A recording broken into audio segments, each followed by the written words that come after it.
अकबर बीरबल की कहानी। 24 घंटे में दरबार का राजा बनने की चुनौती की शुरुआत। एक दिन सुबह बादशाह अकबर ने दरबार में प्रवेश करते ही देखा कि सभी दरबारी अलग अलग मुद्दों पर आपस में बहस कर रहे हैं। कोई कर वसूली की बात कर रहा था, कोई सैनिकों की तैनाती की तो कोई प्रजा की समस्याओं की।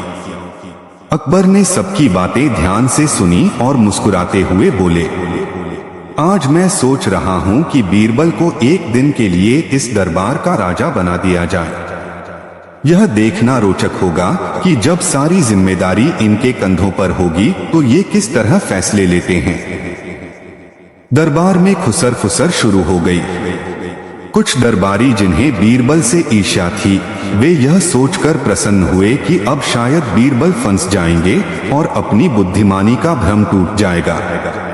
वहीं अकबर बीरबल की परीक्षा लेना चाहते थे। अकबर ने बीरबल की ओर देखा और कहा, बीरबल, तुम्हें 24 घंटे के लिए बादशाह अकबर बनाया जाता है। तुम्हें वही अधिकार दिए जाते हैं जो मेरे पास हैं। अब तुम देखो इस राज्य का संचालन कितना सरल या कठिन है।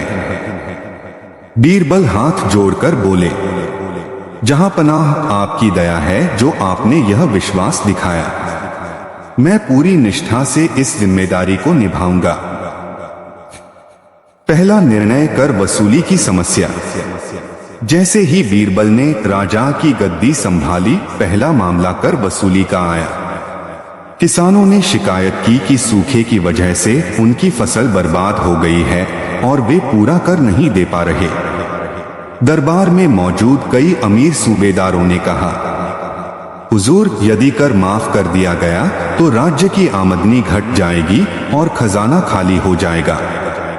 बीरबल ने थोड़ी देर सोचा और फिर बोले, किसानों पर बोझ डालने से वे भूखे मरेंगे और अगली फसल भी उग नहीं पाएंगे।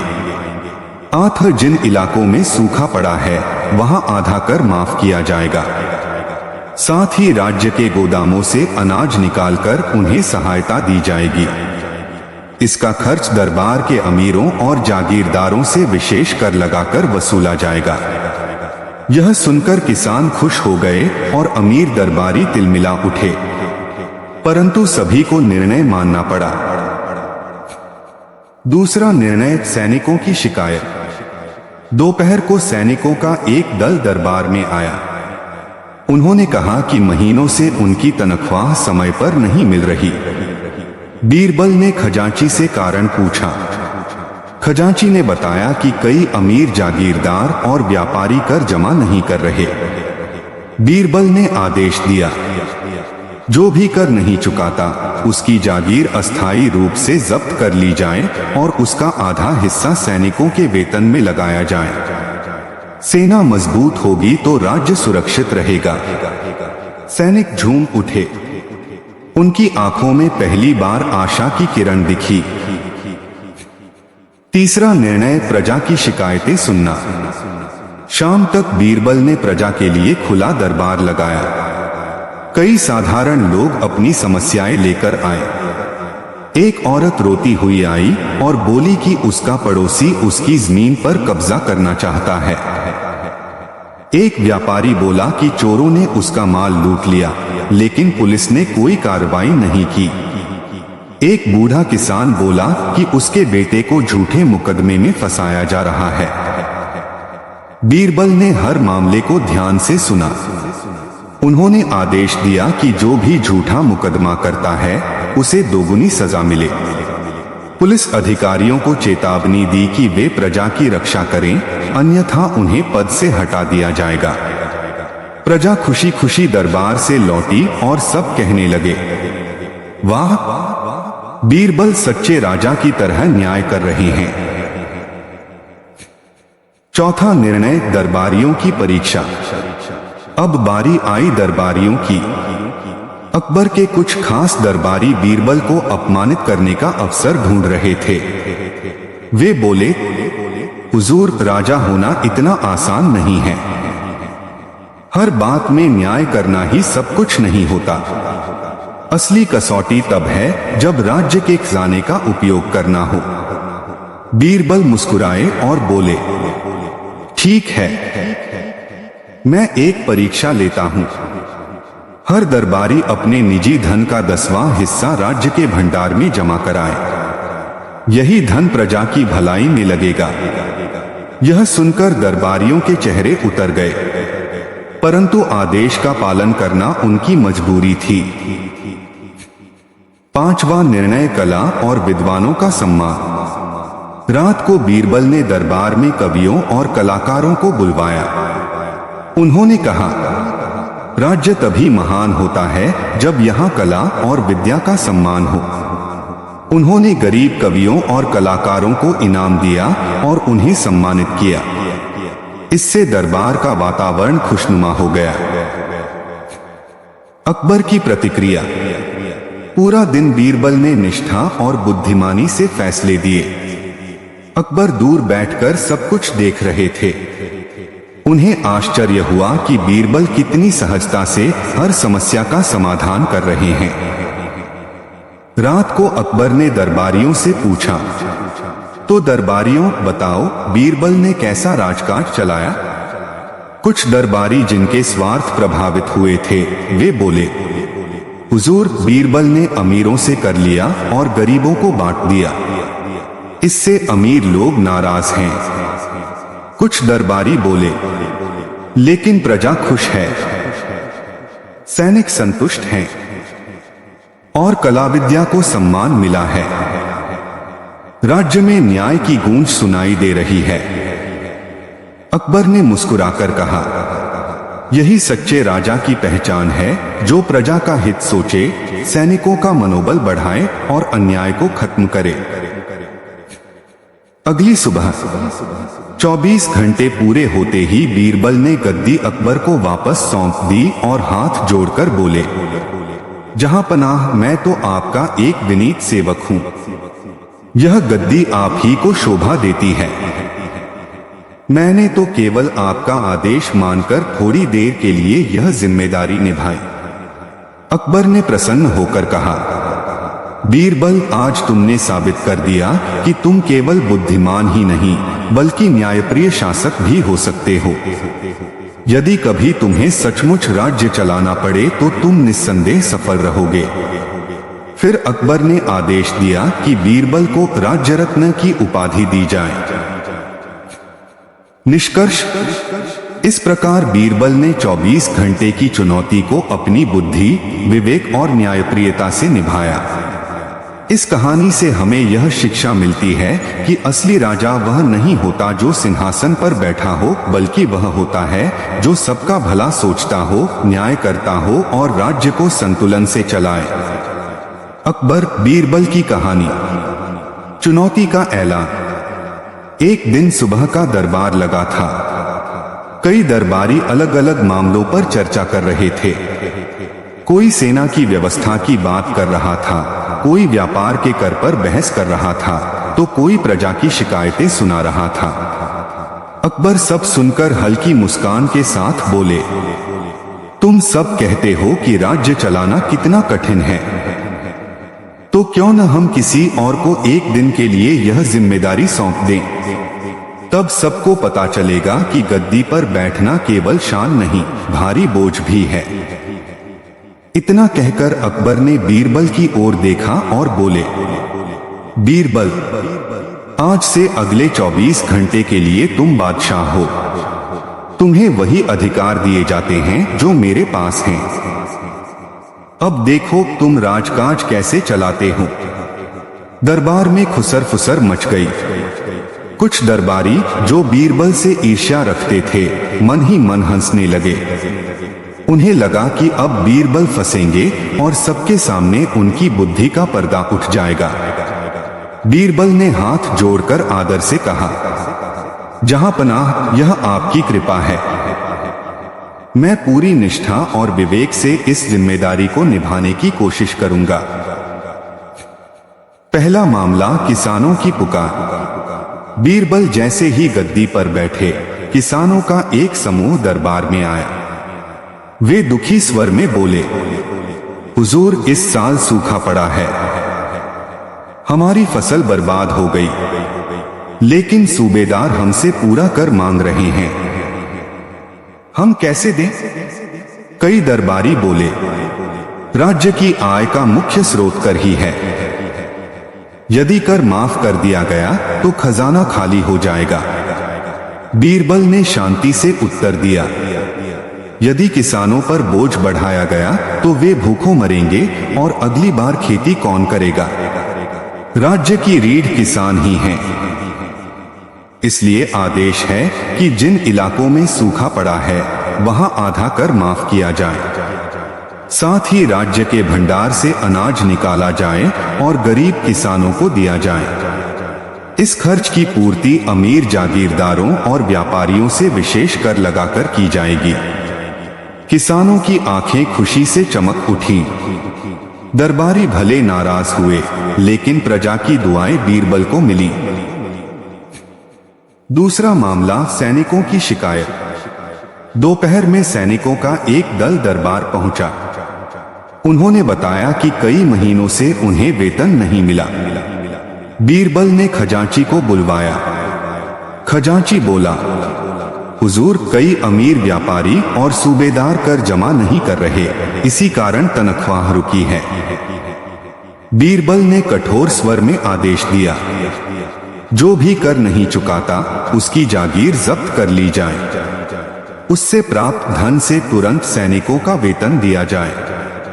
सेना का मनोबल गिरना राज्य के लिए सबसे बड़ा खतरा है। सैनिकों ने जोरदार नारा लगाया, राजा बीरबल की जय। तीसरा मामला, प्रजा का दरबार। शाम को बीरबल ने खुले दरबार की घोषणा की। आम जनता अपने अपने दुख लेकर आई। एक गरीब स्त्री ने कहा कि उसके पड़ोसी ने उसकी जमीन पर कब्जा कर लिया है। एक व्यापारी ने कहा कि डाकुओं ने उसका माल लूट लिया और सिपाही रिश्वत लेकर चुप बैठे हैं। एक बूढ़े किसान ने बताया कि उसके बेटे पर झूठा मुकदमा लादा गया है। बीरबल ने सबकी बातें ध्यान से सुनी। उन्होंने आदेश दिया कि झूठे मुकदमे डालने वालों को दोगुनी सजा मिले, साथ ही रिश्वतखोर सिपाहियों को पद से हटाने और दंडित करने का फरमान जारी किया। प्रजा दरबार से प्रसन्न होकर लौटी। सब कहने लगे, सिर्फ एक दिन में ही न्याय की हवा चल पड़ी है। चौथा मामला, दरबारियों की परीक्षा। कुछ दरबारी जो बीरबल को नीचा दिखाना चाहते थे बोले, हुजूर, राज्य केवल न्याय और कर वसूली से नहीं चलता। असली परीक्षा तब होती है जब खजाने का उपयोग करना हो। आप तो बस गरीबों का पक्ष ले रहे हैं। बीरबल मुस्कुराए और बोले, ठीक है, मैं एक परीक्षा लेता हूं। हर दरबारी अपने निजी धन का 10वां हिस्सा राज्य के खजाने में जमा कराए। यही धन सैनिकों और किसानों की भलाई में लगेगा।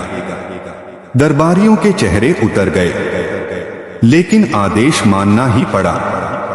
यह देखकर अकबर मन ही मन हंसे और बोले, देखो, आज बीरबल ने लालच पर अंकुश लगा दिया। पांचवा मामला, कला और विद्या का सम्मान। रात को बीरबल ने कवियों, विद्वानों और कलाकारों को बुलाया। उन्होंने कहा, राज्य तभी महान कहलाता है जब यहाँ कला और विद्या का सम्मान हो। धन और शक्ति तो क्षणिक हैं, पर विद्या और कला अमर रहती हैं।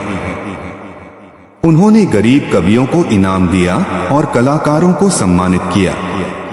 इससे दरबार में उत्सव जैसा माहौल बन गया।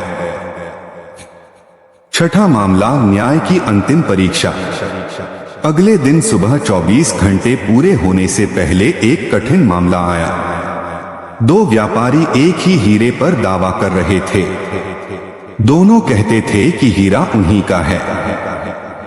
बीरबल ने थोड़ी देर सोचा और कहा, हीरे को 2 हिस्सों में बांटकर दोनों को दे दो। दोनों व्यापारी चौंक गए। उनमें से एक व्यापारी तुरंत चिल्लाया, नहीं नहीं हुजूर, हीरे को मत तोड़िए। यह मेरा नहीं, उसी का है। मुझे केवल मेरी ईमानदारी का न्याय चाहिए। बीरबल मुस्कुराए और बोले, यही असली मालिक है, जो अपने नुकसान पर भी वस्तु को टूटने नहीं देना चाहता, वही सच्चा स्वामी है। दरबार गूंज उठा। वाह, बीरबल की बुद्धि अपार है। अकबर की प्रतिक्रिया। 24 घंटे पूरे होते ही बीरबल ने गद्दी छोड़कर अकबर के सामने हाथ जोड़ दिए। जहां पनाह, मैंने तो केवल आपकी आज्ञा का पालन किया। यह गद्दी आपके ही लिए शोभनीय है। अकबर हंसकर बोले, बीरबल, तुमने साबित कर दिया कि केवल चतुर मंत्री ही नहीं बल्कि न्यायप्रिय शासक भी हो सकते हो। तुमने अमीरों को संयमित किया, सैनिकों का मनोबल बढ़ाया, प्रजा का दुख दूर किया और कला का सम्मान बढ़ाया। यही सच्चे राजा की पहचान है। अकबर ने तुरंत आदेश दिया कि बीरबल को राजरत्न की उपाधि दी जाए और उनके सम्मान में विशेष जुलूस निकाला जाए। निष्कर्ष, इस कथा से यह शिक्षा मिलती है कि असली राजा वही है जो सबके भले की सोचता हो। गद्दी पर बैठना केवल शान और ताकत का प्रतीक नहीं, बल्कि यह जनता की सेवा और न्याय का व्रत है। बीरबल ने 24 घंटे की इस चुनौती से सिद्ध कर दिया कि बुद्धि और विवेक से ही शासन सफल हो सकता है। अकबर बीरबल की कहानी। एक बार अकबर ने सोचा, क्यों न बीरबल को एक दिन के लिए ही सही दरबार की गद्दी सौंप दी जाए। तब सबको पता चलेगा कि राज्य चलाना कितना कठिन होता है। यही सोचकर अकबर ने बीरबल को 24 घंटे के लिए बादशाह बना दिया। आगे की कथा इन्हीं घटनाओं पर आधारित है। चुनौती की घोषणा। एक सुबह शाही दरबार सजा हुआ था। दरबारियों की भीड़ लगी थी। कोई कर वसूली की चर्चा कर रहा था, कोई सैनिकों की तनख्वाह की। कुछ लोग व्यापारियों की समस्याओं पर बहस कर रहे थे। अकबर सब सुनते हुए मुस्कुरा रहे थे। अकबर अचानक बोले, लगता है आज दरबार में सबको राज्य चलाने के गुर याद आ रहे हैं। अच्छा, तो क्यों न किसी और को गद्दी सौंप दी जाए। दरबारियों ने चौंककर एक दूसरे को देखा। अकबर ने बीरबल की ओर देखा और बोले, बीरबल, आज से अगले 24 घंटे तुम इस राज्य के शहंशाह हो। तुम्हें वही अधिकार दिए जाते हैं जो मुझे प्राप्त हैं। अब देखो तुम न्याय कैसे करते हो और प्रजा को कैसे संभालते हो। दरबारियों में हलचल मच गई। जिन दरबारियों को बीरबल से ईर्ष्या थी, वे मन ही मन प्रसन्न हुए। उन्होंने सोचा कि अब बीरबल गड़बड़ करेंगे और बादशाह की नजरों से गिर जाएंगे। बीरबल ने हाथ जोड़कर विनम्रता से कहा, जहां पनाह, यह आपका विश्वास है। मैं पूरी ईमानदारी और विवेक से इस दायित्व को निभाने का प्रयास करूंगा। पहला मामला, किसानों की शिकायत। बीरबल जैसे ही गद्दी पर बैठे, किसानों का एक समूह दरबार में आया। उनके कपड़े मैले थे और चेहरे पर थकान। किसान बोले, हुजूर, इस साल सूखा पड़ा है, फसलें बर्बाद हो गईं। फिर भी सूबेदार हमसे पूरा कर मांग रहे हैं। हम भूखे हैं, कर कहां से देंगे। दरबारियों ने विरोध किया। हुजूर, यदि कर माफ कर दिया गया तो खजाना खाली हो जाएगा। सेना और दरबार का खर्च कैसे चलेगा।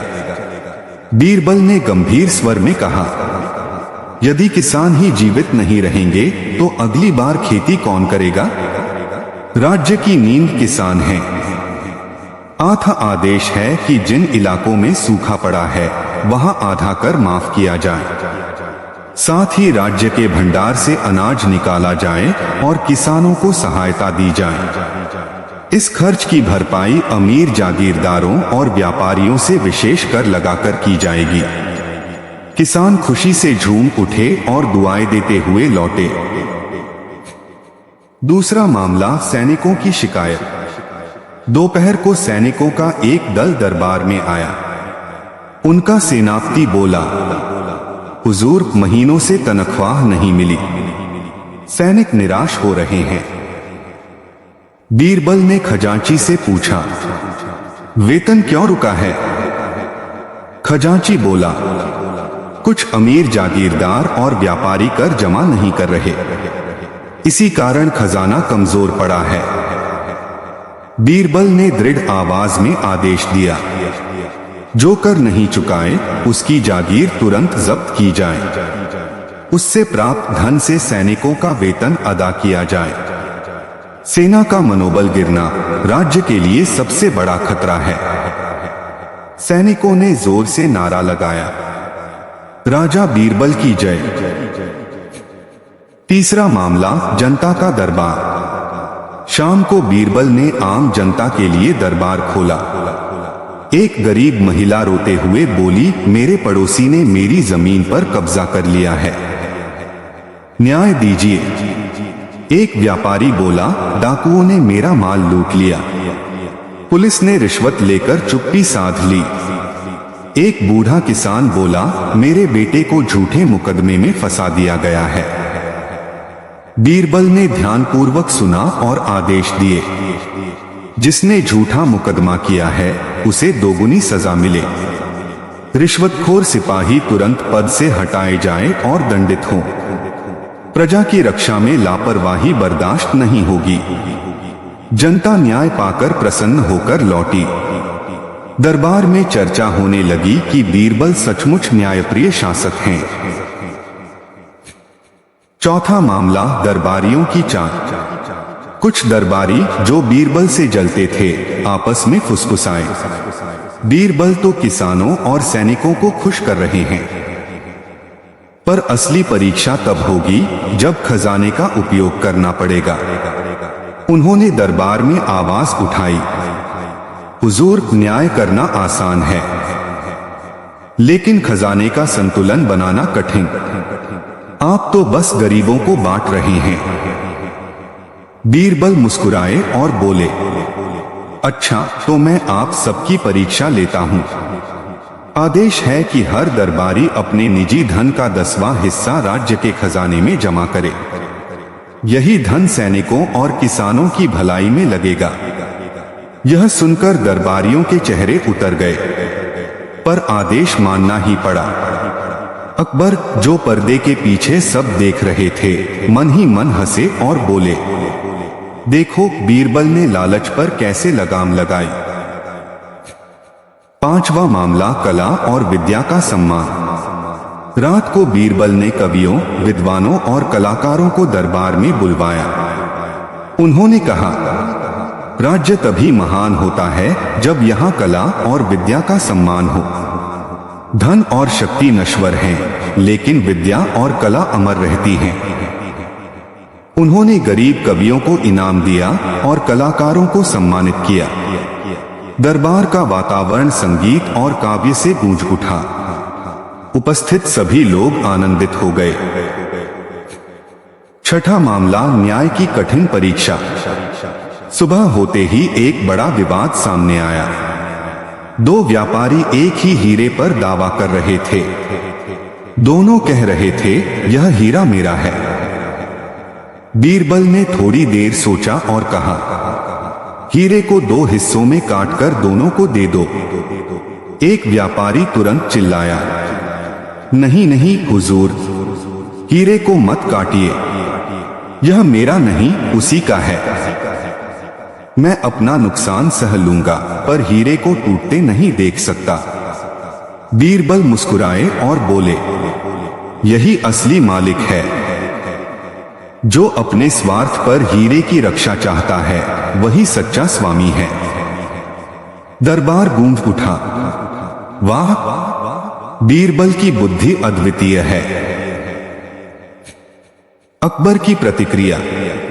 24 घंटे पूरे होते ही बीरबल ने गद्दी छोड़ दी और अकबर के सामने हाथ जोड़कर बोले, जहां पनाह, मैंने केवल आपकी आज्ञा का पालन किया।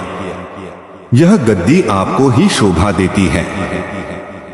अकबर ने हंसते हुए कहा, बीरबल, तुमने साबित कर दिया कि तुम न केवल मेरे चतुर मंत्री हो बल्कि न्यायप्रिय और दूरदर्शी शासक भी हो सकते हो। तुमने किसानों, सैनिकों, प्रजा और विद्वानों सभी का मन जीता है।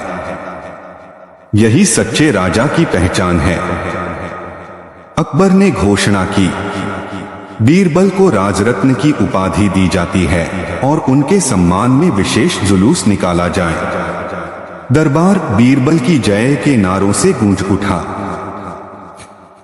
निष्कर्ष, इस कथा से हमें यह शिक्षा मिलती है कि सच्चा राजा वही है जो जनता के दुख दर्द को समझे और न्याय करे। गद्दी पर बैठना केवल शान नहीं बल्कि जिम्मेदारी है। बीरबल ने 24 घंटे की इस चुनौती से यह सिद्ध कर दिया कि बुद्धि, विवेक और न्याय ही शासन की असली ताकत हैं। अकबर बीरबल की कहानी। एक दिन अकबर ने सोचा, बीरबल को दरबार की गद्दी पर बैठाकर देखना चाहिए कि वे इस राज्य को कैसे चलाते हैं। सबको समझ आ जाएगा कि गद्दी सिर्फ शान नहीं बल्कि जिम्मेदारी है। चुनौती का ऐलान। सुबह का दरबार सजा था। दरबारियों की भीड़ लगी थी।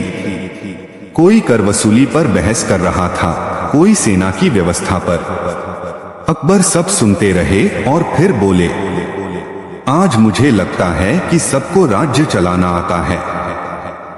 क्यों न हम किसी और को गद्दी सौंप दें। सारे दरबारी चौंक उठे। अकबर ने बीरबल की ओर देखा और बोले, बीरबल, अगले 24 घंटे के लिए तुम इस दरबार के शहंशाह हो। तुम्हें वही अधिकार दिए जाते हैं जो मेरे पास हैं। अब देखो तुम प्रजा और दरबार को कैसे संभालते हो। कुछ दरबारी मन ही मन खुश हो उठे। उन्हें लगा कि बीरबल इस जिम्मेदारी में गड़बड़ करेंगे और उनकी चमक फीकी पड़ जाएगी। पर बीरबल ने शांत स्वर में उत्तर दिया, जहां पनाह, यह आपकी कृपा है। मैं अपनी पूरी निष्ठा और विवेक से इस जिम्मेदारी को निभाने का प्रयत्न करूंगा। पहला मामला, किसानों की पुकार। बीरबल जैसे ही गद्दी पर बैठे, किसानों का एक दल दरबार में आया। उनके कपड़े मैले कुचैले थे, चेहरे पर चिंता झलक रही थी। एक किसान बोला, हुजूर, इस साल बारिश न होने से फसल सूख गई, पर सूबेदार हमसे पूरा कर मांग रहे हैं। हम भूखे हैं, कर कहां से दें? कुछ दरबारी तुरंत बोले, राज्य की आय का मुख्य साधन कर ही है। यदि कर माफ कर दिया गया तो खजाना खाली हो जाएगा। बीरबल ने सोचकर उत्तर दिया, यदि किसान ही भूख से मर गए तो अगली बार खेती कौन करेगा? राज्य की नींव किसान है। आदेश है कि जिन क्षेत्रों में सूखा पड़ा है वहां आधा कर माफ होगा और राज्य के भंडार से अनाज देकर किसानों की मदद की जाएगी। इस खर्च की पूर्ति अमीर जागीरदारों और व्यापारियों से विशेष कर लगाकर होगी। किसानों की आंखें खुशी से चमक उठी। वे दुआएं देते हुए लौटे। दूसरा मामला, सैनिकों की शिकायत। दोपहर में सैनिकों का दल दरबार पहुंचा। उनका सेनापति बोला, हुजूर, हमें महीनों से तनख्वाह नहीं मिली। सैनिकों का मनोबल टूट रहा है। बीरबल ने खजांची से पूछा, वेतन क्यों नहीं दिया गया? खजांची बोला, कुछ अमीर जागीरदार कर जमा नहीं कर रहे, इसलिए खजाना कमजोर है।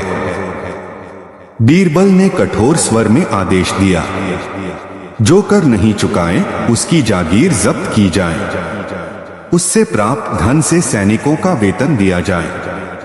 सेना का मनोबल गिरना राज्य के लिए सबसे बड़ा खतरा है।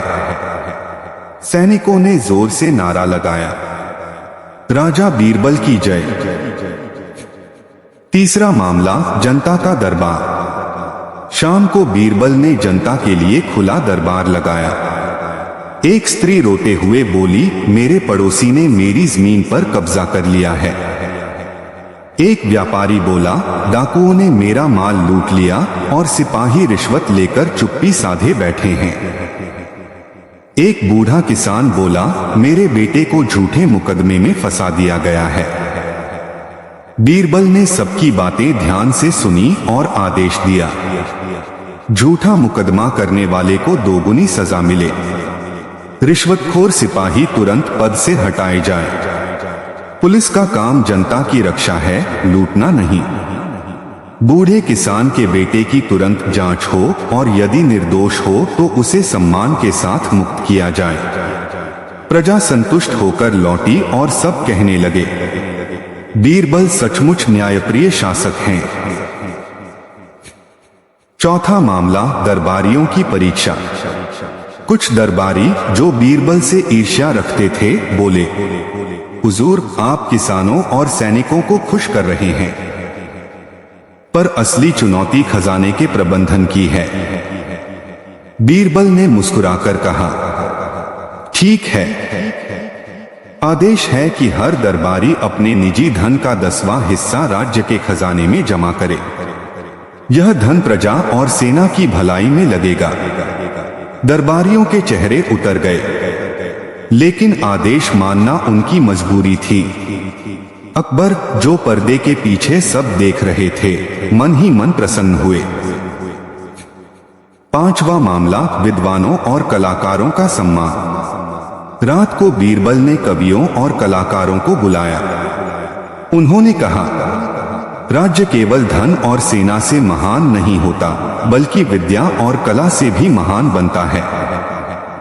आदेश है कि गरीब कवियों को इनाम दिया जाए और कलाकारों को संरक्षण दिया जाए। कवियों ने काव्य पाठ किया, कलाकारों ने संगीत और नृत्य प्रस्तुत किया। दरबार में आनंद छा गया। छठा मामला, चोरों की शिकायत। अगले दिन सुबह कुछ व्यापारी आए। उन्होंने शिकायत की कि रास्तों पर चोरों का आतंक है। बीरबल ने फौजी कप्तान को बुलाकर पूछा, चोरों पर लगाम क्यों नहीं लगाई गई? कप्तान बोला, हुजूर, सैनिकों की संख्या कम है, कई चौकियों पर लोग तैनात नहीं हैं। बीरबल ने आदेश दिया, तुरंत सैनिक बढ़ाए जाए और चोर पकड़ने पर विशेष इनाम दिया जाए। व्यापारी राज्य की रीढ़ हैं। यदि व्यापार असुरक्षित होगा तो राज्य गरीब हो जाएगा। व्यापारी संतुष्ट होकर लौटे। सातवां मामला, कठिन न्याय। एक बड़ा विवाद आया। दो व्यापारी एक ही हीरे पर दावा कर रहे थे। बीरबल ने कहा, हीरे को 2 हिस्सों में बांटकर दोनों को दे दो। पहला व्यापारी चुप रहा। दूसरा व्यापारी चिल्ला उठा, नहीं नहीं हुजूर, हीरे को मत काटिए, यह मेरा नहीं उसी का है। मैं अपना नुकसान सह लूंगा, पर हीरे को टूटते नहीं देख सकता। बीरबल मुस्कुराए और बोले, यही असली मालिक है, जो अपने स्वार्थ पर भी वस्तु की रक्षा चाहता है, वही सच्चा स्वामी है।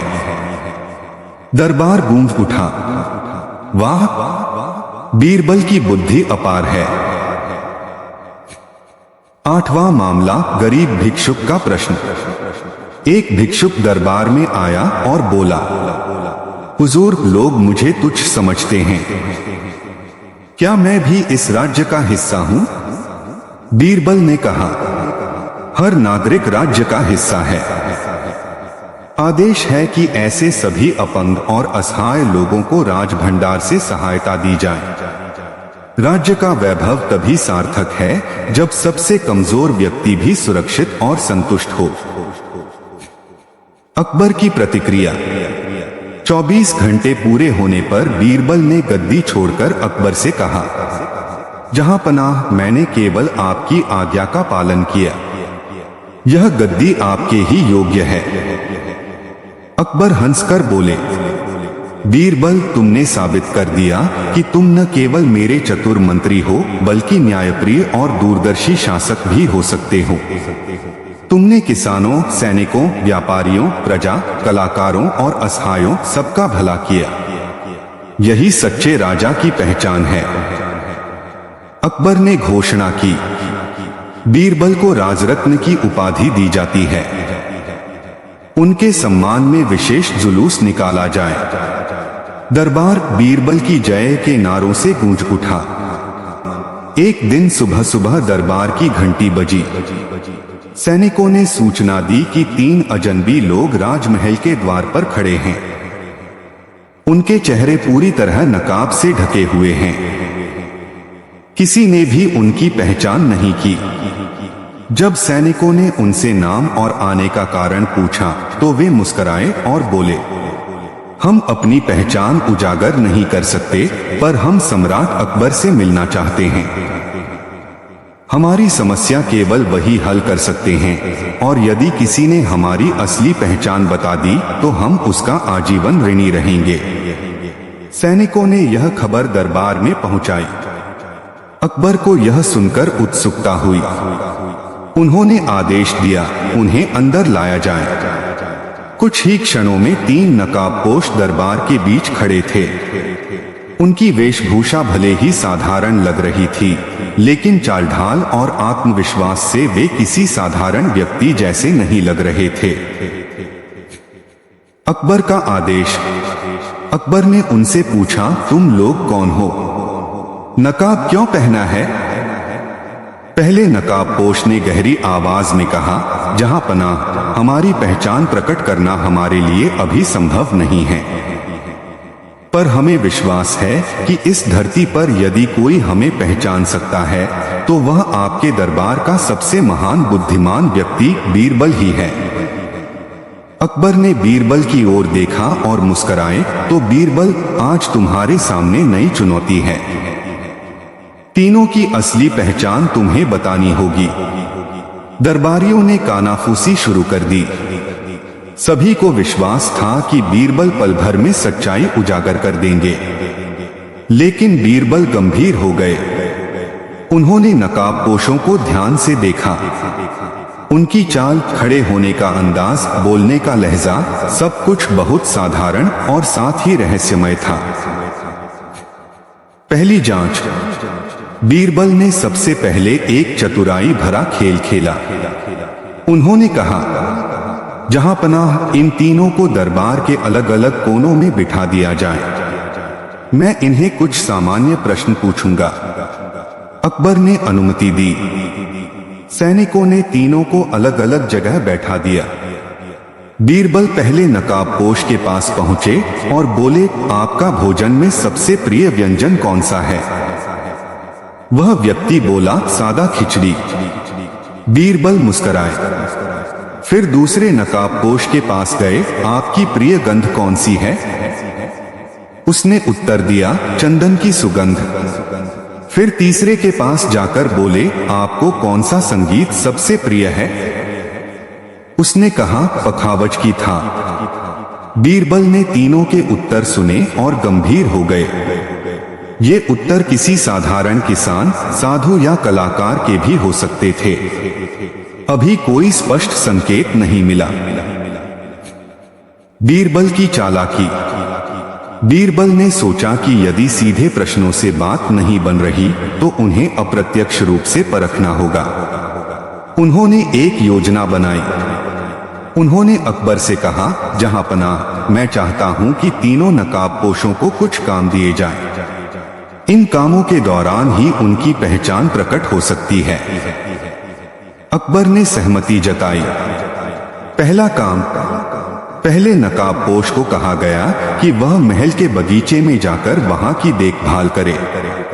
बीरबल ने सैनिकों को संकेत दिया कि वे दूर से ध्यान दें। थोड़ी ही देर में सूचना आई कि वह व्यक्ति पेड़ों को बहुत सावधानी से छांट रहा है, जैसे कि उसे बागवानी का गहरा ज्ञान हो। दूसरा काम। दूसरे नकाबपोश को महल की रसोई में भेजा गया। वहां उसे पकवान बनाने के लिए कहा गया। कुछ ही देर में वह ऐसे व्यंजन तैयार कर बैठा जिनकी खुशबू से पूरा महल महक उठा। तीसरा काम। तीसरे नकाबपोश को संगीत सभा में भेजा गया और वाद्ययंत्र बजाने को कहा गया। उसने पखावज बजाना शुरू किया और ऐसी लय निकाली कि दरबारी संगीतज्ञ भी दंग रह गए। बीरबल का अनुमान। इन सब घटनाओं के बाद बीरबल ने दरबार में घोषणा की, जहां पनाह, अब मुझे कुछ संकेत मिले हैं। यह तीनों कोई साधारण व्यक्ति नहीं बल्कि अलग अलग क्षेत्रों के श्रेष्ठ जानकार हैं। पहला एक प्रसिद्ध बागबान है, दूसरा अद्भुत रसोइया और तीसरा महान संगीतज्ञ। लेकिन तभी पहला नकाबपोश हंस पड़ा, बीरबल, आपने हमारी कला पहचान ली, पर हमारी असली पहचान अब भी छुपी है। दरबारियों ने बीरबल को पहली बार उलझन में देखा। असली पहेली। अकबर ने कहा, बीरबल, तुमने आधा काम किया है, अब पूरा काम करो। हमें बताओ ये लोग वास्तव में कौन हैं? बीरबल गहरी सोच में डूब गए। अचानक उन्हें एक विचार आया। उन्होंने अपने सेवक को इशारा किया और 3 अलग अलग वस्तुएं मंगवाईं।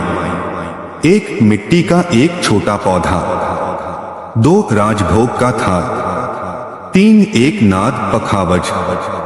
फिर तीनों नकाबपोशों से कहा, आप सभी इन वस्तुओं को देखकर अपने मन की बात बताइए। पहला नकाबपोश, उसने पौधे को हाथ में लिया और कहा, यह पौधा मुझे अपने गांव की याद दिलाता है। मैंने वर्षों तक बादशाह के बगीचों को सजाया है, हर पौधे को संतान की तरह पाला है। दूसरा नकाबपोश, उसने राजभोग को देखा और बोला, खाना केवल पेट भरने का साधन नहीं, यह दिल जीतने का जरिया है। मैंने जहां पनाह को भी अपने हाथों से बने पकवान खिलाए हैं। तीसरा नकाबपोश, उसने पखावज पर थाप दी और कहा, संगीत आत्मा की भाषा है। मैंने बादशाह की जीत के अवसर पर दरबार में बजाकर सबका मन मोह लिया था। बीरबल का खुलासा। बीरबल उठे और बोले, जहां पनाह, अब संदेह की गुंजाइश नहीं रही। ये तीनों साधारण व्यक्ति नहीं बल्कि आपके ही दरबार के सेवक हैं, जिन्होंने नकाब पहनकर अपनी पहचान छुपाई। पहला नकाबपोश कोई और नहीं, आपका राजबाग का मुखिया माली है। दूसरा आपका शाही बावर्ची है, जो अद्भुत पकवान बनाता है। और तीसरा आपका दरबारी संगीतज्ञ है, जो हर उत्सव में पखावज बजाता है। दरबारियों ने तालियां बजा दी, परंतु नकाबपोश अब भी मौन रहे। सच्चाई का पर्दाफाश। तभी पहला नकाबपोश आगे बढ़ा और बोला, बीरबल, आपकी बुद्धि को प्रणाम। आप सही हैं कि हम लोग यही हैं, लेकिन हमने यह रूप क्यों धारण किया, यह भी सुन लीजिए। दरअसल दरबार में हम जैसे सेवकों को कभी विशेष मान्यता नहीं मिलती। सभी हमें साधारण कामगार समझते हैं, जबकि हमारी कला भी उतनी ही महत्वपूर्ण है जितनी किसी सेनापति की तलवार या किसी मंत्री की नीति। हम चाहते थे कि कोई हमारी असली पहचान जाने और हमें सम्मान मिले। अकबर ने यह सुना तो उनके मन को गहरी चोट पहुंची। उन्होंने तीनों नकाबपोशों से नकाब हटवाया। सचमुच वे वही निकले, राजमाली, शाही बावर्ची और दरबारी संगीतज्ञ। अकबर की उदारता। अकबर ने तीनों को गले लगाया और बोले, तुम्हारी बात सही है। हमारी शक्ति केवल सेना या दरबारियों से नहीं बल्कि तुम जैसे कलाकारों और सेवकों से भी है। आज से तुम सबको विशेष सम्मान और पुरस्कार दिया जाएगा। बीरबल ने मुस्कुराकर कहा, जहां पनाह, यही असली न्याय है। हर व्यक्ति, चाहे उसकी कला कोई भी हो, सम्मान का अधिकारी है। यदि हम सबको बराबरी का दर्जा देंगे तभी साम्राज्य मजबूत होगा। कहानी का संदेश। उस दिन के बाद अकबर ने यह नियम बना दिया कि दरबार में केवल सेनापति, मंत्री और विद्वान ही नहीं बल्कि कलाकार, कारीगर, रसोइये और माली भी समय समय पर सम्मानित किए जाएंगे। दरबारियों ने बीरबल की बुद्धि और अकबर की उदारता की प्रशंसा की और 3 नकाबपोश जिन्होंने अपनी पहचान छुपाई थी वे दरबार में सम्मानित होकर लौटे। अकबर बीरबल की कहानी, अद्भुत मुकदमा और बीरबल की बुद्धि। दरबार का वातावरण। एक दिन का समय था। बादशाह अकबर अपने शानदार दरबार में बैठे थे। दरबार में चारों ओर मखमली गद्दों पर दरबारी बैठे थे। सेनापति अपने कवच में चमक रहे थे, कवि अपनी कविताओं की पंक्तियां बुदबुदा रहे थे और विद्वान अपने ग्रंथों पर चर्चा कर रहे थे। अकबर ने दरबार की ओर देखा और कहा, आज कोई रोचक मामला नहीं आया क्या?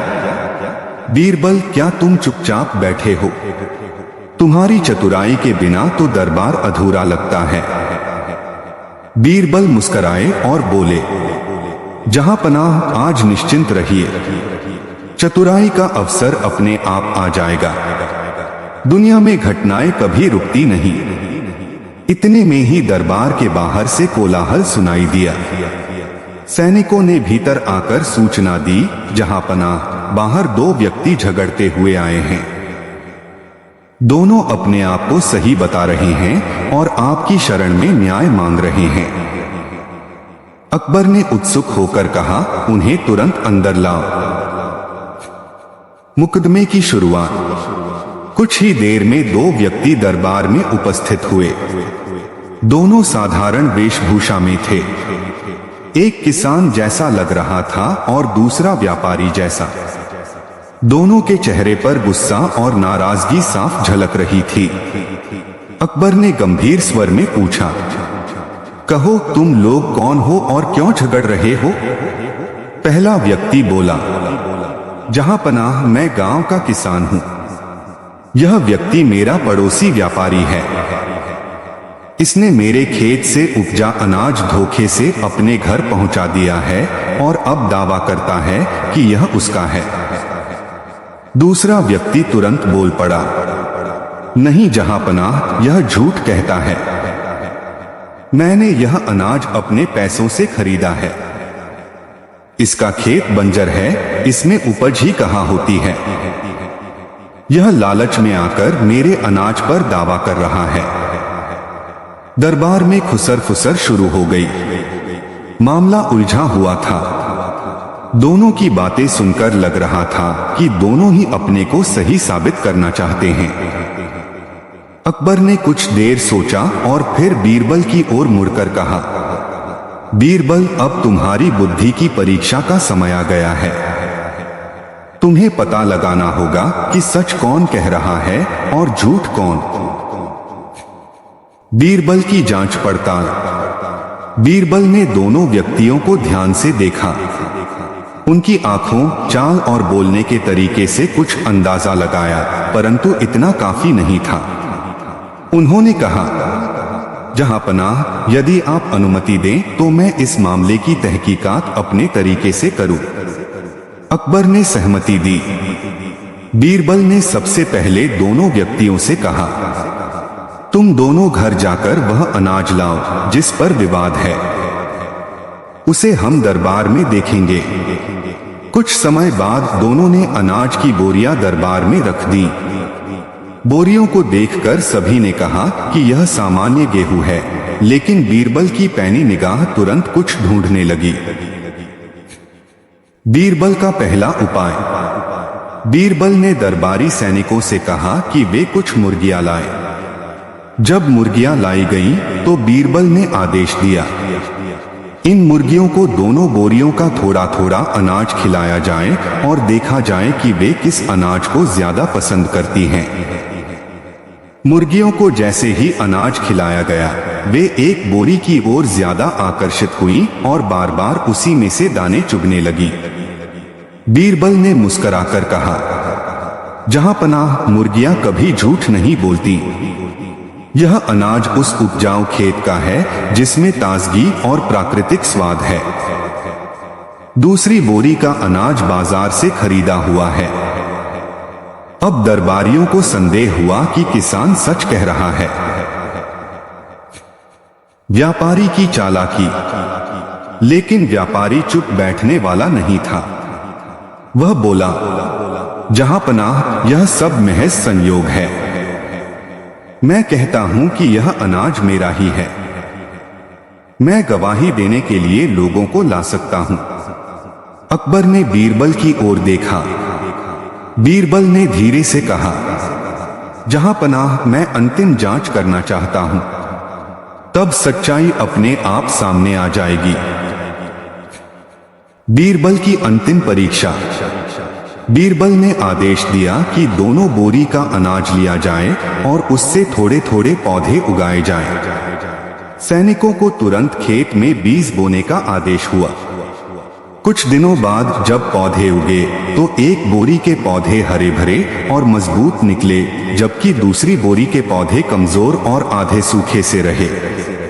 बीरबल ने पौधों को दरबार में लाकर अकबर को दिखाया और कहा, जहां पनाह, यह स्पष्ट है कि किसान की बोरी का अनाज खेत से निकला हुआ है, जो ताजा और उपजाऊ है, जबकि व्यापारी की बोरी का अनाज पुराना और बाजार का है।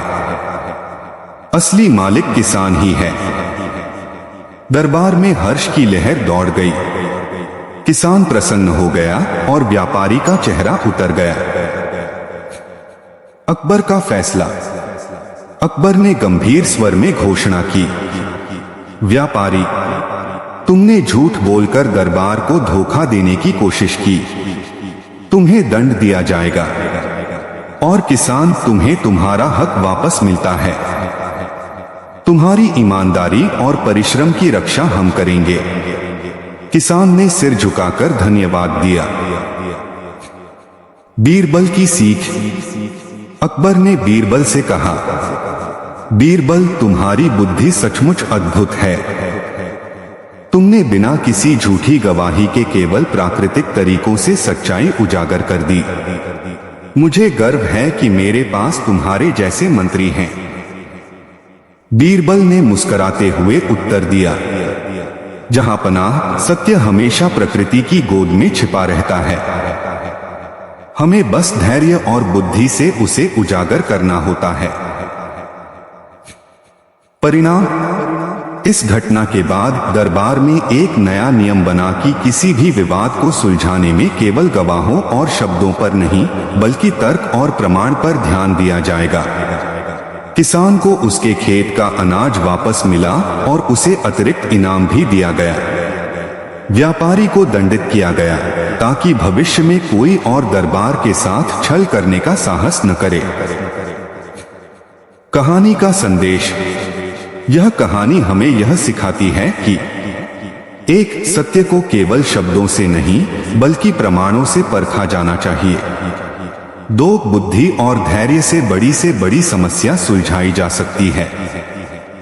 3, झूठ अंततः हारता है और सत्य की ही विजय होती है। 4, नेता वही सफल होता है जो सबकी बात सुनकर न्यायपूर्ण निर्णय ले। निष्कर्ष। अकबर और बीरबल की यह कथा केवल एक मुकदमे की नहीं, बल्कि न्याय और सत्य की महत्ता की भी कहानी है। बीरबल की बुद्धिमत्ता ने एक बार फिर साबित कर दिया कि सच्चाई चाहे कितनी भी गहराई में छुपी हो, अंततः वह सामने आती ही है।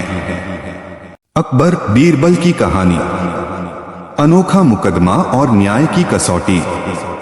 लगभग 2300 शब्दों में। प्रस्तावना। अकबर के दरबार की शान। बीरबल अपनी हाजिर जवाबी और न्यायप्रियता के लिए दूर दूर तक प्रसिद्ध थे। जब जब कठिनाई आती या उलझन भरे मुकदमे दरबार में पहुंचते, तब सम्राट अकबर बिना देर किए बीरबल की ओर देखते। बीरबल ऐसे मामलों को बड़ी सहजता और बुद्धिमानी से सुलझा देते कि सब दंग रह जाते। एक बार अकबर ने सोचा, आज बीरबल को ऐसी कसौटी पर परखूंगा जहां उनकी समझदारी, धैर्य और न्याय की असली परीक्षा हो। दरबार का दृश्य। सुबह का दरबार सजा था। रंग बिरंगे कपड़ों में दरबारी, झिलमिलाते झूमर, चमचमाती तलवारें और बीच में अकबर का शाही सिंहासन। तभी 2 व्यापारी दरबार में पहुंचे। दोनों के चेहरे पर गुस्सा और तकरार साफ झलक रही थी। पहला व्यापारी बोला, जहां पनाह, यह हीरा मेरा है। मैंने बहुत धन खर्च करके इसे खरीदा है। दूसरा व्यापारी तड़क कर बोला, झूठ, यह हीरा मेरा है। मैंने इसे अपने खानदान से विरासत में पाया है। इसने धोखे से छीन लिया। दरबार में फुसफुसाहट होने लगी। इतना कीमती हीरा और उस पर इतना बड़ा विवाद। अकबर ने मुस्कुराते हुए बीरबल को बुलाया। बीरबल, आज यह मुकदमा तुम ही सुलझाओ। देखता हूं तुम्हारी बुद्धि कितनी काम आती है। बीरबल की प्रारंभिक पड़ताल। बीरबल ने दोनों व्यापारियों से अलग अलग सवाल पूछे। तुमने हीरा कहां से खरीदा? कितने दाम दिए? क्या तुम्हारे पास कोई गवाह है? पहला व्यापारी हकलाने लगा। उसने कहा, गवाह तो नहीं, पर मेरे पास पैसे के दस्तावेज हैं। दूसरे व्यापारी ने दृढ़ स्वर में कहा, यह हीरा मेरे पिता के तिजोरी में रखा था। मेरे पास उसके प्रमाण हैं। बीरबल ने दोनों की बातें सुनी, पर सच्चाई अभी भी धुंधली थी। दरबारियों की राय।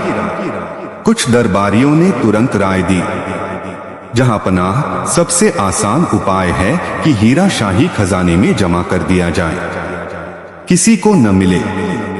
दूसरे ने कहा, 2 हिस्सों में बांट दीजिए, एक एक हिस्सा दोनों को मिल जाएगा। अकबर हंस पड़े, पर उन्होंने कुछ नहीं कहा। वे देखना चाहते थे कि बीरबल क्या निर्णय लेते हैं। बीरबल की योजना। बीरबल ने थोड़ी देर सोचा और फिर कहा, जहां पनाह, न्याय तुरंत नहीं दिया जा सकता। मुझे थोड़ा समय चाहिए, पर मैं आज ही इस मामले का समाधान कर दूंगा। अकबर ने अनुमति दी। बीरबल ने आदेश दिया कि हीरे को सुरक्षित डिब्बे में बंद करके दरबार की तिजोरी में रखा जाए और दोनों व्यापारियों को वहीं रोका जाए। असली परीक्षा की शुरुआत। बीरबल ने दोनों व्यापारियों को शाही बाग में बुलाया। वहां एक बड़ा तालाब था जिसमें कमल खिले थे। बीरबल बोला, हीरा बहुत कीमती है। सच्चे मालिक का मन उसकी तरह ही निर्मल और उज्ज्वल होगा। मैं तुम दोनों की परीक्षा लूंगा। जो सच्चाई और धैर्य में खरा उतरेगा वही असली मालिक होगा। पहला व्यापारी बोला, परीक्षा कैसी भी हो, मैं तैयार हूं। दूसरा व्यापारी बोला, हाँ हुजूर, मैं किसी भी कसौटी पर खरा उतरूंगा। पहली कसौटी, ईमानदारी। बीरबल ने दोनों को शाही बाजार भेजा। शर्त रखी, तुम दोनों को 500 अशर्फिया दी जाती हैं। इन्हें खर्च कर कोई ऐसा सामान खरीद कर लाओ जो दरबार में सबको पसंद आए और सबके लिए उपयोगी हो। पहला व्यापारी तरह तरह की कीमती चीजें खरीद लाया। रेशमी कपड़े, कीमती इत्र, सोने चांदी के बर्तन। दूसरा व्यापारी साधारण चीजें लाया, चावल, आटा, दाल, नमक और कुछ औजार। दरबारियों ने हंसते हुए कहा, यह क्या, इतना सादा सामान? जबकि हीरे के मालिक को तो आलीशान वस्तुएं लानी चाहिए थीं। बीरबल मुस्कुराए और बोले, हीरे की असली चमक राजभवन की शोभा बढ़ाने में नहीं, बल्कि जनता के पेट भरने और उनकी मेहनत आसान करने में है। जिसने आमजन की जरूरत समझी वही सच्चा मालिक हो सकता है। दूसरा व्यापारी शर्मीला सा मुस्कुराया। पहला व्यापारी चुपचाप खड़ा रहा। दूसरी कसौटी, करुणा। अगले दिन बीरबल ने दोनों व्यापारियों को शहर की गलियों में भेजा। शर्त थी, तुम दोनों गरीबों और भूखों की मदद करो। देखेंगे कौन सच्चे मन से सेवा करता है। पहला व्यापारी दिखावे के लिए गरीबों में सिक्के बांटने लगा, पर वह कैमरे की तरह सबको गिनाता गया कि उसने कितना दिया। दूसरा व्यापारी चुपचाप अनाज और कपड़े बांटता रहा। उसने किसी से नाम या प्रशंसा नहीं मांगी। बीरबल ने गुप्त रूप से सब देखा और समझ गए कि कौन निष्कपट है। तीसरी कसौटी त्याग। अंतिम परीक्षा के लिए बीरबल ने दोनों को दरबार में बुलाया। हीरे को सामने रखकर बोले, अब मैं हीरे को 2 हिस्सों में काटकर दोनों को दूंगा। पहला व्यापारी बोला, हाँ यह उचित है, हमें आधा आधा मिल जाएगा। दूसरा व्यापारी चौंक उठा और रोने लगा, नहीं हुजूर, हीरे को मत काटिए। यदि यह मेरा नहीं है तो कोई बात नहीं, पर हीरे की बर्बादी मैं नहीं देख सकता। बीरबल ने उसी क्षण घोषणा कर दी, जहांपनाह यही असली मालिक है। सच्चा स्वामी वही होता है जो वस्तु के प्रति मोह न रखकर उसके संरक्षण की चिंता करे। पहला व्यापारी झूठा और लालची है। दरबार की गूंज। पूरा दरबार तालियों और नारों से गूंज उठा। अकबर ने बीरबल को बधाई दी। वाह बीरबल, तुमने फिर साबित कर दिया कि बुद्धि और न्याय में तुम्हारा कोई मुकाबला नहीं। आज तुमने केवल मुकदमा नहीं सुलझाया, बल्कि हमें सिखाया कि सच्चा मालिक वही है जो त्याग और करुणा में आगे हो। हीरा असली व्यापारी को सौंप दिया गया। झूठा व्यापारी दंडित किया गया और उसका नाम काली सूची में डाल दिया गया। अकबर की सीख। अकबर ने दरबारियों को संबोधित करते हुए कहा, आज बीरबल ने हमें यह शिक्षा दी कि लालच और दिखावा हमेशा हारते हैं। सच्चाई, करुणा और त्याग ही जीतते हैं। यदि राज्य का हर मंत्री और अधिकारी इस भावना से काम करे तो हमारी प्रजा कभी दुखी नहीं होगी। उपसंहार। यह घटना पूरे साम्राज्य में फैल गई। लोग कहते, बीरबल केवल अकबर के प्रिय मंत्री ही नहीं बल्कि जनता के लिए सच्चे न्यायाधीश हैं। इस तरह बीरबल ने एक और बार अपनी बुद्धि और निष्पक्षता से सबका दिल जीत लिया। संदेश। यह कथा हमें सिखाती है कि सच्चाई हमेशा चमकती है, चाहे समय कितना भी कठिन क्यों न हो। दिखावा और लालच लंबे समय तक टिक नहीं सकते। त्याग और करुणा ही मनुष्य को महान बनाते हैं। अकबर बीरबल की कहानी। राज सिंहासन की कसौटी। प्रस्तावना। बादशाह अकबर और बीरबल की कहानियां भारतीय लोक कथाओं का अमूल्य खजाना है। बीरबल की बुद्धिमानी और अकबर की उदारता ने मिलकर ऐसे प्रसंग रचे जो आज भी लोगों को सोचने पर मजबूर कर देते हैं। इस कथा में हम देखेंगे कि कैसे बीरबल को एक दिन के लिए गद्दी पर बैठाकर अकबर ने उनकी परीक्षा ली और किस तरह बीरबल ने अपने निर्णयों से सबका दिल जीत लिया। पहला दृश्य, दरबार की शुरुआत। सुबह का समय था। शाही महल के दीवाने खास में दरबार सजा था। रंग बिरंगी पगड़ियां, चमचमाती तलवारें और चारों ओर शाही शानो शौकत। अकबर अपने सिंहासन पर विराजमान थे। अकबर ने मुस्कुराते हुए कहा, आज मैं सोच रहा हूं कि राज सिंहासन पर बैठकर फैसला करना कितना कठिन है। यह दरबारियों को भी समझना चाहिए। क्यों न किसी को यह जिम्मेदारी सौंप दी जाए। सभी दरबारी चौंक गए। तभी अकबर ने बीरबल की ओर देखा। बीरबल, आज से अगले 24 घंटे तुम इस गद्दी पर बैठो। तुम्हें पूरे अधिकार दिए जाते हैं। अब देखूंगा कि तुम न्याय कैसे करते हो और राज्य कैसे संभालते हो। बीरबल ने हाथ जोड़कर कहा, जहांपनाह, यह आपके विश्वास का प्रतीक है। मैं अपनी पूरी निष्ठा से इस दायित्व को निभाने का प्रयास करूंगा। दरबार में खुसर फुसर होने लगी।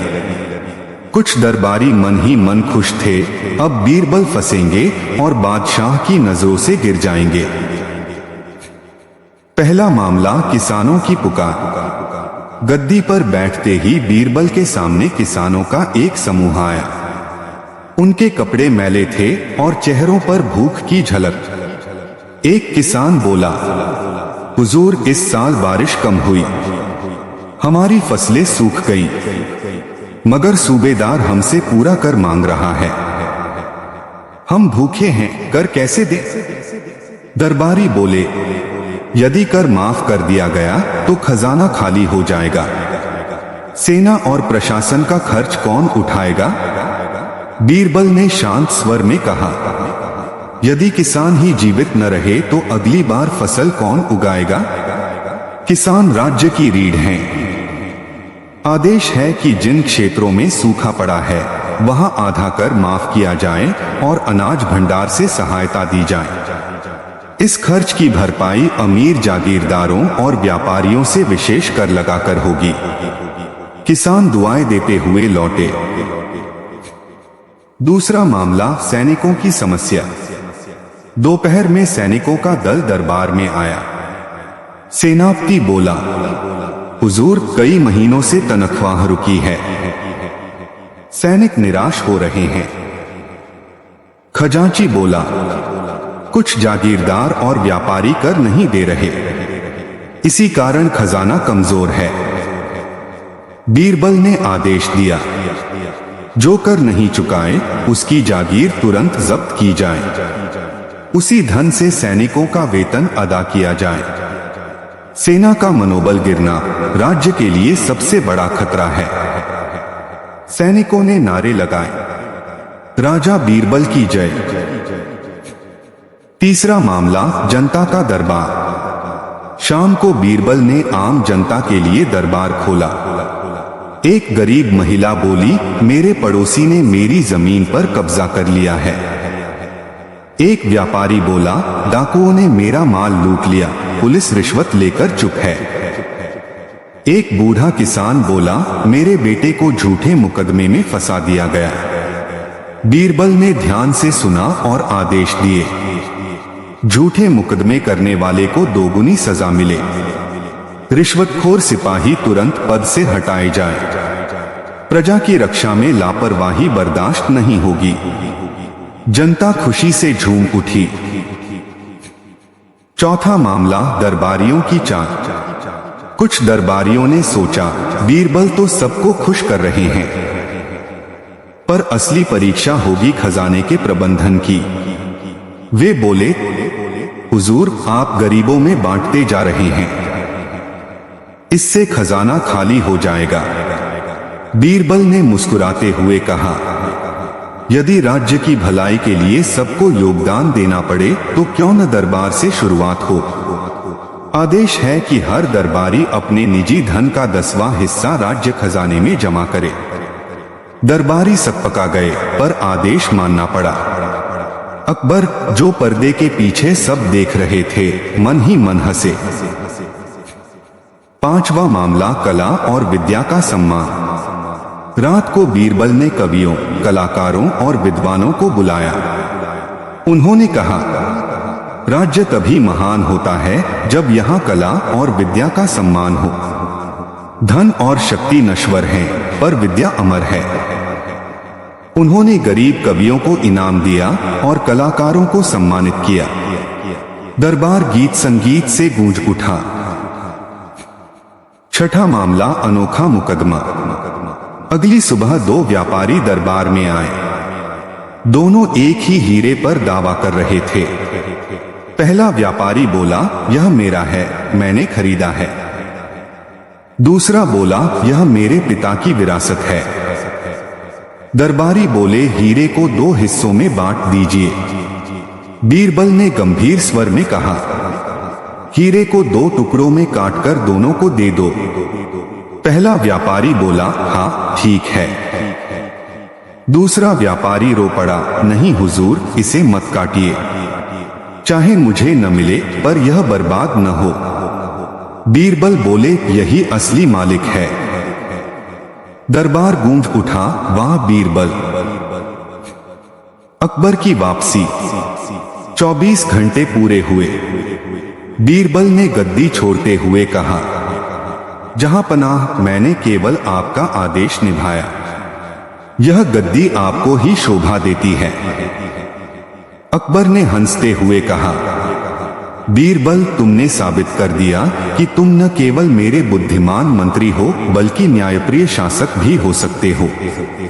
तुम्हारे फैसलों ने सबका दिल जीत लिया। अकबर ने घोषणा की, बीरबल को राजरत्न की उपाधि दी जाती है। दरबार बीरबल की जय से गूंज उठा।